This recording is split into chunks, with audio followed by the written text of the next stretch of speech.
एक रात अपने घर पर टीचर साक्षी अपने स्टूडेंट्स के एग्जाम पेपर चेक कर रही थी। तभी उसके पति संजय उसके बगल में आकर बैठ गया। संजय अपने मोबाइल में मस्त था, गेम खेल रहा था। अचानक साक्षी की आंखों से आंसू बहने लगे। वो जोर जोर से रोने लगी। जब संजय को रोने की आवाज आई तो उसने मोबाइल से बिना आंख हटाए पूछा कि क्या हुआ साक्षी, रो क्यों रही हो? मुझसे नाराज हो क्या? साक्षी बोली, नहीं, मैं तुमसे नाराज नहीं हूं। दरअसल मैंने स्कूल में परीक्षा के तौर पर एसे राइटिंग में एक बहुत ही अच्छा विषय दिया था कि अगर आपकी इच्छा हो तो क्या बनना चाहेंगे। पति संजय जोर से हंस पड़ा। तो इसमें रोने वाली क्या बात है? फालतू में मेरा गेम खराब कर दिया। साक्षी बोली, संजय 2 मिनट फोन छोड़ो और ये देखो एक बच्ची ने क्या लिखा है उस एसे राइटिंग में। तुम खुद पढ़कर रो पड़ोगे। संजय ने कहा, अरे मैं थका हुआ हूं, प्लीज तुम पढ़कर सुना दो।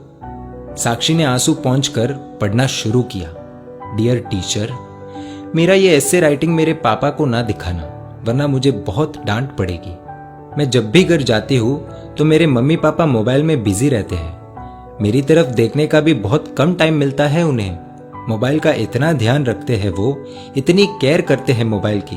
वो मुझसे ज्यादा तो उनके फोन से प्यार करते हैं। मेरे पापा और मम्मी शाम को थक जाते हैं, लेकिन उसके बाद मेरे साथ वक्त नहीं बिताते, अपने मोबाइल के साथ वक्त बिताते हैं। उनके पास उनके मोबाइल के लिए बहुत समय है, लेकिन मेरे लिए बिल्कुल भी समय नहीं है। मैं 3 बार बुलाती हूँ तो मेरी आवाज उन्हें सुनाई नहीं देती, और मोबाइल की हल्की सी रिंगटोन भी बज जाए तो अपना काम छोड़कर मोबाइल देखते हैं। मेरी इच्छा होती है कि मेरे मम्मी पापा मुझे अपने हाथों से खाना खिलाएं, लेकिन खाना खाते वक्त भी उनके एक हाथ में मोबाइल ही रहता है। मैंने तो सुना था सुबह उठकर एक माँ अपने बच्चों को उठाती है, देखभाल करती है, लेकिन मेरी मम्मी सुबह उठते ही मोबाइल देखती है, मुझे कभी नहीं उठाती। मेरे पापा अपने मोबाइल में पूरे दिन फालतू वीडियोस देखते हैं, हर समय गेम खेलते रहते हैं, लेकिन अगर मैं उनके पास मेरा कोई काम लेकर जाऊं तो कहते हैं बेटा आई एम बिजी। इतना ही नहीं, अब मेरी मम्मी ने खुद के वीडियोस बनाने शुरू कर दिए हैं, इसीलिए कई बार रात में देर से सोती है तो सुबह देर से उठती है। और सुबह जब मेरा टिफिन तैयार नहीं रहता तो मुझे पैसे देकर कहती है कैंटीन में खा लेना। मेरे टिफिन से भी ज्यादा जरूरी मम्मी को उनका स्मार्टफोन है। हाँ, डॉटर्स डे के दिन दोनों मेरे साथ फोटो लेते हैं, और वो मेरे लिए नहीं, अपने अपने स्टेटस में डालने के लिए, जिससे दुनिया को पता चले कि वो भी ट्रेंड के साथ चल रहे हैं। वीडियो कॉलिंग पर अपने दोस्तों के साथ 1-1 घंटे तक बातें करते हैं, लेकिन जब मैं कोई कहानी सुनाने कहूँ तो कहते हैं बेटा इंटरनेट पर सुन लो। वो दोनों ही मेरी आदतें बिगाड़ रहे हैं। फिर कल अगर मैं गलत रास्ते पर चली गई तो पूरी दुनिया मुझे गलत बताएगी।